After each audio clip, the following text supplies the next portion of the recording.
스가랴 8장 14절로 23절까지의 말씀입니다.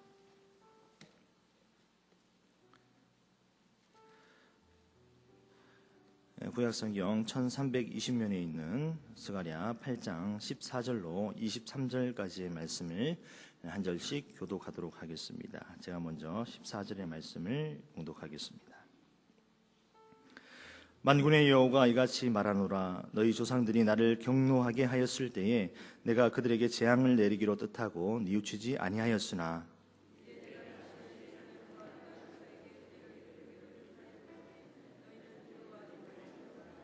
너희가 행할 일은 이러하니라. 너희는 이웃과 더불어 진리를 말하며 너희 성문에서 진실하고 화평한 재판을 베풀고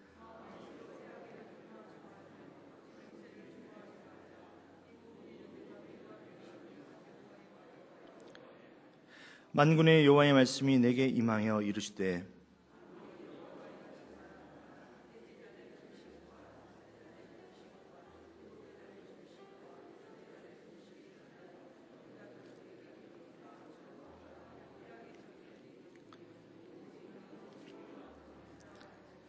만군의 여호와가 이와 같이 말하노라. 다시 여러 백성과 많은 성읍의 주민이 올 것이라.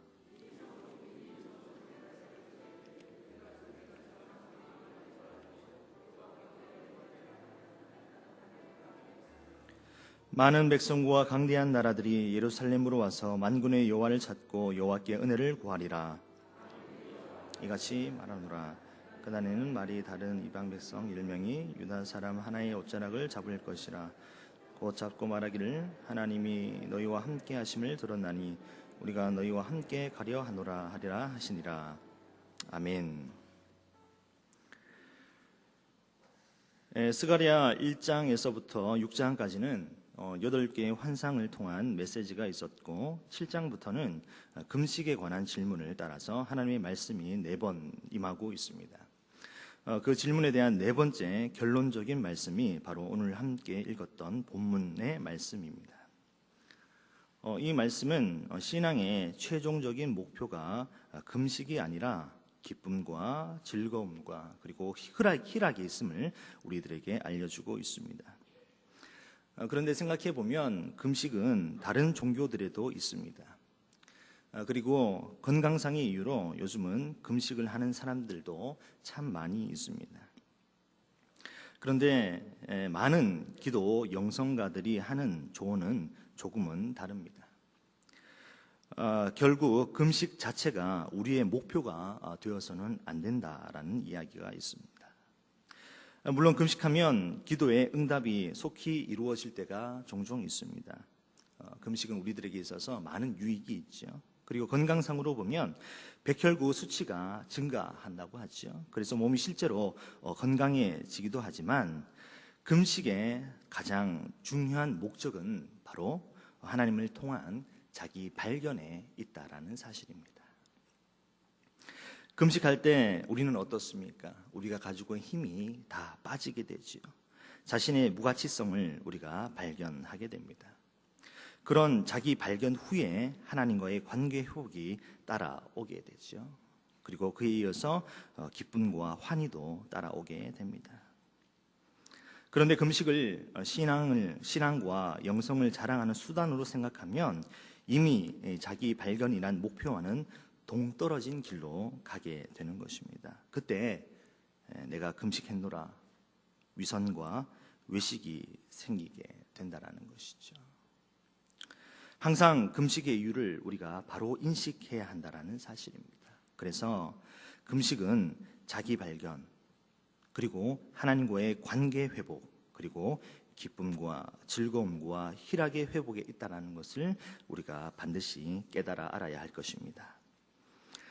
근데 본문에서 보면 특별히 7장에서 몇 사람이 금식에 대한 하나님의 뜻을 알기 위해 선지자를 찾아왔던 사실을 우리가 살펴보았는데, 이 금식은 이스라엘이 바벨론 땅에 사로잡혀 갔을 때 있었던 사건들을 기억하기 위함이었습니다. 그리고 하나님은 백성의 조상들이 하나님을 떠난 이유를 설명하시면서 그들의 악한 행위에 대해 하나님이 징계하신다는 사실도 함께 이야기를 해 주셨습니다. 그런데 8장에서는 그 분위기가 완전히 달라지고 있습니다. 그것은 하나님께서 내가 시온을 위하여 크게 질투하며 그를 위하여 크게 분노함으로 질투하리라 말씀하셨기 때문입니다.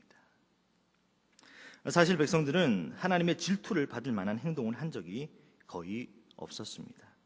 이미 앞장에서 우리는 그들의 행동이 하나님의 마음을 아프게 했음을 우리는 살펴보았습니다. 그리고 그들은 금식은 했지만 그것은 그들 자신만을 위한 것이었습니다. 그들은 자신이 지은 죄에 대해서는 전혀 회개하지 않았다는 사실입니다. 그럼에도 하나님은 그들을 불쌍히 여기셨고 그들을 소유하기 원하셨습니다. 하나님의 바람은 그들이 하나님께 온전히 속하는 것이었습니다.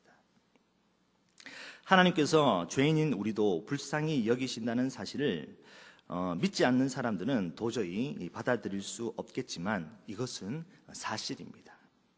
하나님은 우리에게 오셔서 복 주기를 간절히 원하십니다. 그분은 멀리 떨어져 있는 분이 아니시기 때문이죠.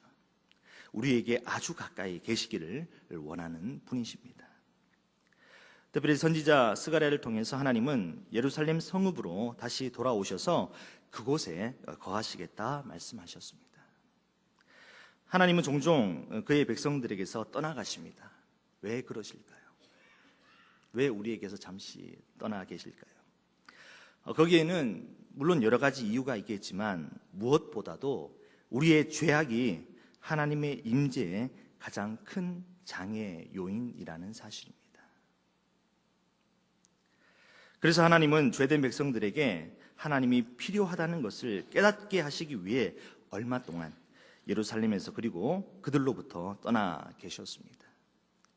이제 하나님이 그들에게 다시 돌아오시려 하고 계십니다. 하나님이 예루살렘으로 돌아오실 때 그 성읍은 진리의 성읍이라 일컬음을 받게 될 것이고 그 성읍이 세워진 산은 여호와의 임재가 나타나는 곳이기 때문에 성산이라 불리게 될 것입니다. 이러한 방식으로 하나님의 임재를 우리들에게 알게 하신다는 것이 얼마나 놀라운 일입니까? 이제 하나님께서 예루살렘 성읍으로 돌아오실 때 이스라엘 백성들에게 어떤 일이 생길지 우리가 함께 주목해 보도록 하겠습니다. 전엔 그들은 주변에 있던 이방인들로부터 저주의 대상이었지만 이제는 복이 되었습니다. 그들은 이제 두려워하지 않아도 되었다는 사실이죠. 그들은 하나님이 맡겨주신 일들을 행함에 있어서 인내하며 격려를 받게 되었습니다. 과거에 하나님께서 그들의 죄로 인해 재앙을 내리시기로 결정하셨던 것처럼 이제는 그들에게 복을 주기로 결정하셨기 때문입니다. 하나님께서 그들과 함께 하시고 복 주기로 약속하셨기 때문에 이제 그들은 두려워하지 않고 강해질 수 있었다는 사실입니다. 그러나 이 복이 하나님에 의해서 일방적으로 주어졌음에 우리는 주목할 필요가 있습니다. 그들이 계속해서 이 복을 받기 위해서는 4가지의 요구에 순종하며 살아야 했습니다. 본문 16절과 17절의 말씀이죠. 16절과 17절 말씀을 우리가 다시 한번 읽어보도록 하겠습니다. 16절과 17절 시작.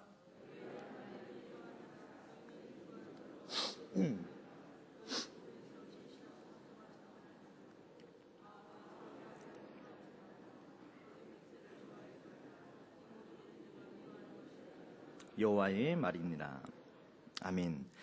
여기서는 4가지의 요구가 하나님의 요구가 등장하고 있습니다. 첫 번째는 무엇입니까? 이웃과 더불어 진리를 말하라입니다.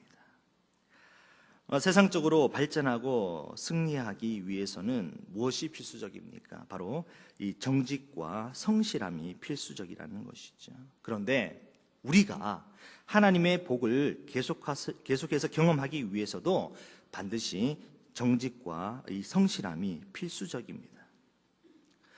우리들이 이웃에게 주고자 하지 않는다면 우리도 그 복을 하나님으로부터 받을 수 없게 된다라는 사실입니다. 거짓말, 속임수, 그리고 위선 같은 것들은 우리 사이에서 완전히 추방되어져야 한다는 것을 이야기하고 있지요. 두 번째는 무엇입니까? 진실하고 화평한 재판을 베풀라 이야기하고 있습니다. 우리는 서로 말하는 것뿐만 아니라 이런 공의의 재판에서도 증언할 때에 정직해야 한다는 것을 이야기하는 것입니다.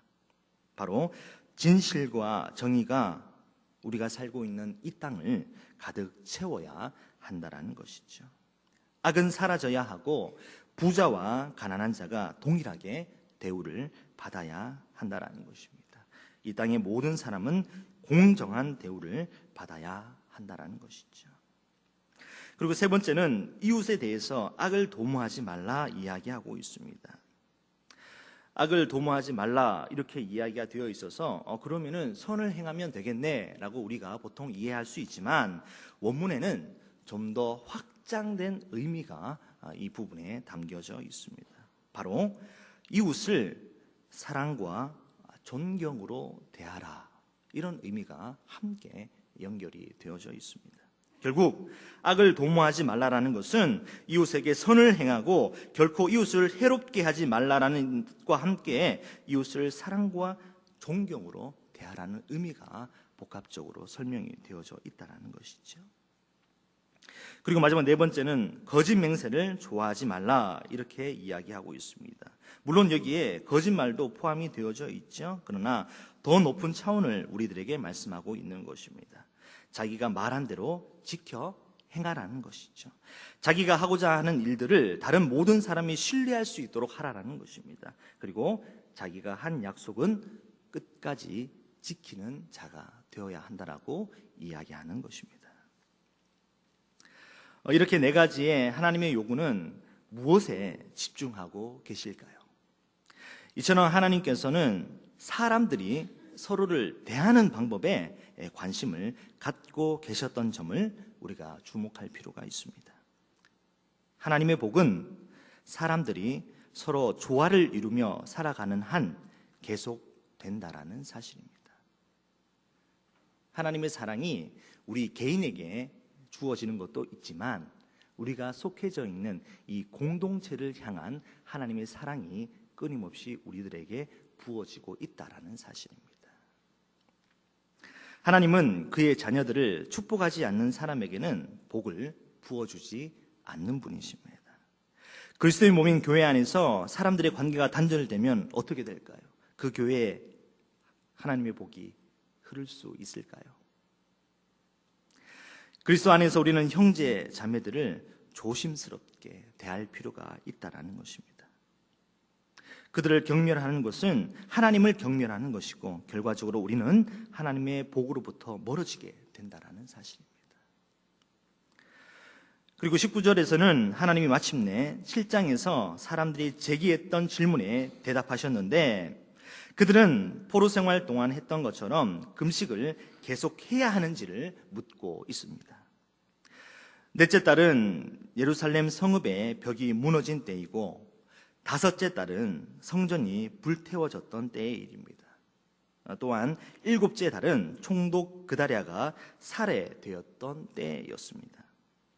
그때마다 사람들은 금식하고 애통하며 이날을 기념해 왔습니다. 그들이 금식할 때 어떤 마음이었겠습니까? 한번 생각해 보십시오. 금식할 때 하나님 앞에 기쁨과 감사함의 제목을 가지고 그들이 나와서 금식을 했을까요? 아니면 그들이 가지고 있는 민족적인 한과 어려움과 고민과 고통들을 가지고 금식하며 주님 앞에 나왔을까요? 그러나 이제 그들의 금식이 더 이상 슬픔이 아니고 한이 아니고 기쁨과 즐거움의 절기가 될 것이라고 하나님은 선포하고 계십니다. 그들은 더 이상 포로 생활의 고통을 기억할 필요가 없게 되었다는 사실입니다. 그 이유로는 하나님의 선하심과 진리와 평안을 그들이 기뻐할 수 있었다는 사실입니다. 그리고 23절에서는 하나님은 백성들이 여호와를 찾도록 서로 권면하는 그날이 다가오고 있음을 말씀하고 계십니다. 부강한 나라의 백성들이 여호와를 찾아와서 경배하기 위해 예루살렘으로 올 것임을 말씀하고 있습니다. 언어가 전혀 다른 이방 백성들이 유다 사람의 옷자락을 붙잡고 말할 것이라는 사실입니다. 하나님이 너희와 함께 하심을 들었으니 우리가 너희와 함께 가려 하노라. 이처럼 이방 민족들이 여호와를 만나기 위해 유다 사람들과 함께 가는 특권을 갖게 해달라고 간청하는 모습을 한번 상상해 보십시오. 얼마나 감동적이지 않습니까? 유다 백성들은 이방인들이 오도록 이제는 간청할 필요가 없다라는 사실입니다. 이방 민족들이 그들을 찾아올 것이기 때문이었습니다. 사람들은 이제 예루살렘을 더 이상 유대 교만의 상징이 아니라 세상 모든 민족들을 다루시는 하나님을 위한 예배의 중심지가 될 것으로 이야기하고 있는 것입니다. 이방 사람들은, 이방 나라들은 유다 백성을 박해하기 위해서가 아니라 하나님이 함께 하시는 유대인의 종교적인 특권, 그 하나님의 사랑과 은혜를 함께 공유하기 위해서 유다 사람들을 찾아오게 될 것입니다. 이것이야말로 아브라함에게 주셨던 땅 위의 약속에 대한 영광스러운 시련이 아닐 수 없습니다. 여기 놀라운 복이 하나님의 백성들에게 약속되었는데, 그것은 그들이 과거에는 하나님의 징계 아래 엄청난 고생을 했지만 영광스러운 미래에는 하나님의 풍성한 복을 경험하게 되리라는 이야기입니다.